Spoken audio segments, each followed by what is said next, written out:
চাকরিচ্যুত শিক্ষক, এটা একটা সংখ্যা। এখন আর ত্রিপুরা রাজ্যের গণ্ডি ছাড়িয়ে এটা ভারতবর্ষের সব জায়গায় এই সংখ্যাটা জানে।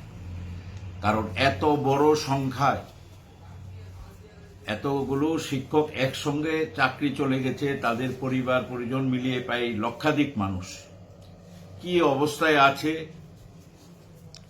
ওদের জন্য চিন্তা করার, ওদের জন্য ভাববার কেউ নেই। এখন পর্যন্ত প্রায় 110 জনের মতো বোধহয় সেখানে প্রায় আত্মহত্যা করেছে, বিভিন্নভাবে মারা গেছে। আগের সরকার, যে সরকারের সময় ওরা চাকরি করেছে, ওরাও একটা ভালো সময় পেয়েছিল।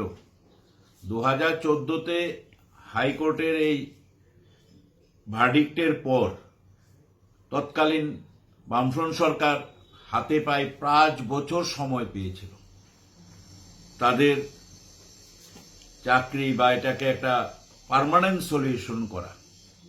সেটা কিন্তু তখন না করে সুপ্রিম কোর্টে ঠেলে দেওয়া হয়েছে।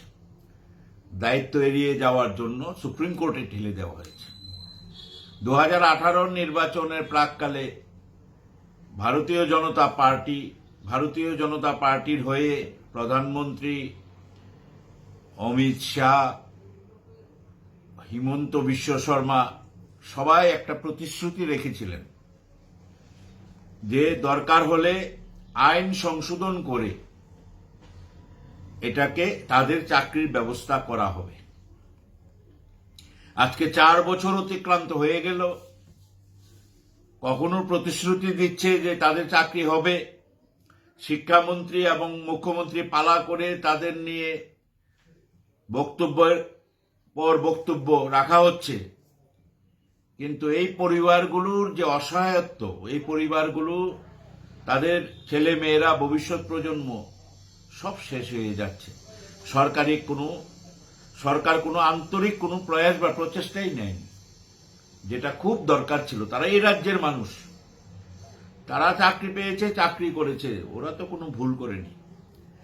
এখন সরকার ভয় পাচ্ছে ওদেরকে, ওদের আন্দোলনকে ভয় পাচ্ছে, ওদের গণতান্ত্রিক আন্দোলনকে ভয় পাচ্ছে। ওরা আজকে কালো দিবস পালন করছে, আসলে তো ওদের ভবিষ্যৎ তো অন্ধকার, কালো হয়ে গেছে। ওরা কালো দিবস পালন করবে না, কারা কালো দিবস পালন করবে?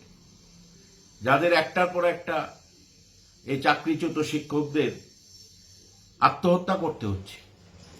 এই পরিস্থিতিতে সরকার তাদের সমস্যার সমাধানের রাস্তায় না গিয়ে এই স্বৈরাচারী পুলিশ, যে পুলিশ গত 4 বছরে এই রাজ্যের মানুষের কাছে আতঙ্ক হয়ে দাঁড়িয়েছে, ভয়ের কারণ হয়ে দাঁড়িয়েছে, থানাগুলো এখন কসাইখানাতে পরিণত হয়েছে, সেই পুলিশকে লেলিয়ে দিয়ে যে নির্মমভাবে আজকে তাদের গণতান্ত্রিক শান্তিপূর্ণ আন্দোলন, কালো দিবসটাকে, সেটাকে তাদের উপর যে ধরনের আক্রমণাত্মক ভূমিকা নিয়ে ঝাঁপিয়ে পড়েছে পুলিশ, মহিলারাও রেহাই পায়নি। তাদের সঙ্গে যথেচ্ছতার দুর্ব্যবহার করা, তাদেরকে প্রকাশ্যে রাজপথে যেভাবে নির্যাতন করে পুলিশ গ্রেপ্তার করেছে একটা গণতান্ত্রিক এবং শান্তিপূর্ণ আন্দোলনকে শেষ করে দেওয়ার জন্য, এটা কিন্তু এই রাজ্যের মানুষ কিছুতেই মেনে নেবে না।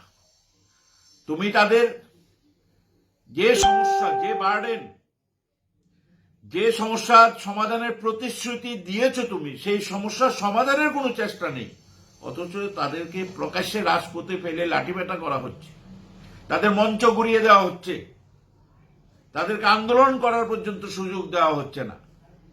এই পরিস্থিতিতে যদি রাজ্য সরকার মনে করে থাকে যে স্বৈরাচারী মনোভাব নিয়ে, পুলিশ লেলিয়ে দিয়ে, প্রশাসন দিয়ে এই গণতন্ত্র প্রিয় মানুষগুলো, এই মানুষগুলো যারা অভাবের তাড়নায় পরিবার পরিজনদের লালন পালন করতে না পারায় যারা প্রতিদিন আত্মহত্যা করছে, এই আন্দোলনকে কিন্তু দমন পীড়নের মাধ্যমে শেষ করা যাবে না।